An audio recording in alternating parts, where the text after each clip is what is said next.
Here we are in week 2 of the half square triangle sew along, and here is your printout to download. As usual, we have the 3 resources listed here where you can click if this is on your computer or your phone. This is the YouTube channel, the blog page, and the Facebook group called the Quilt Makers Workshop. So let's look at the layout. Now we have our latest 4 blocks. Blocks 6, 7, 8, and 9 are put in the layout here. And then up here are the blocks in a little bit bigger size.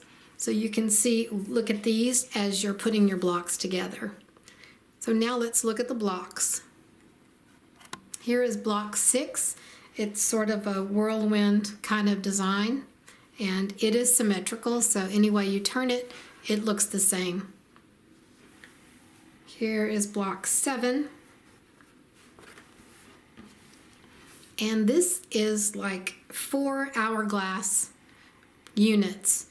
These 4 half square triangles make an hourglass unit, and these are standing up and down. This hourglass unit is laying down on its side, and then they alternate here, up and down on its side. And it is symmetrical as well, so it looks the same in any orientation. And here is block 8. These are like chevrons. You can look at these different ways. There are chevrons or zigzags going across, and they meet here.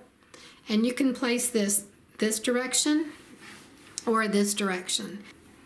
And then block number 9 are 4 squares on point. So you have 4 half square triangles that make a square, and they're on point, and there are 4 of them. And this is symmetrical as well. Now let's put them together in the row.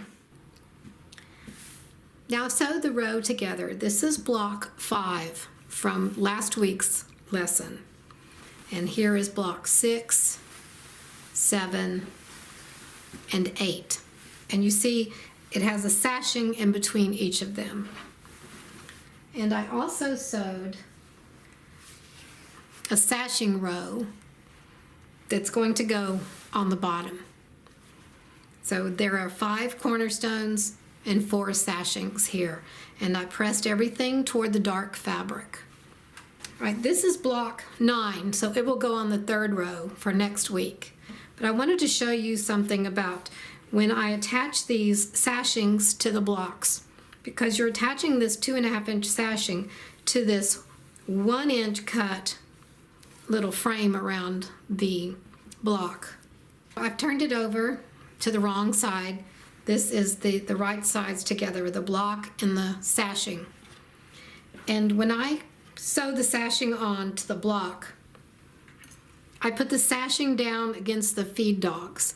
This way, this little frame here is so tiny, it's hard to line up the edges of this frame and the sash because you can't really see it. If you have it flipped like this, you're constantly looking underneath and it wants to pull. Just put the sash against your feed dogs like this, and then it's easy to line up this edge as you sew, and you get a nice 1/4 inch, and then that will give you a really good, once you press it, you have a nice little 1/2 inch finished frame around this border.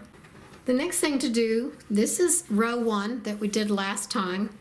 So the next thing we're going to do is sew this row 2 to row 1. And we just line them up like this all the way down. I will sew this, then I will take this sashing strip and put it at the bottom of row 2. Then you'll be ready for next week. So I'll stitch these together and put them up on the design wall so you can see it so far.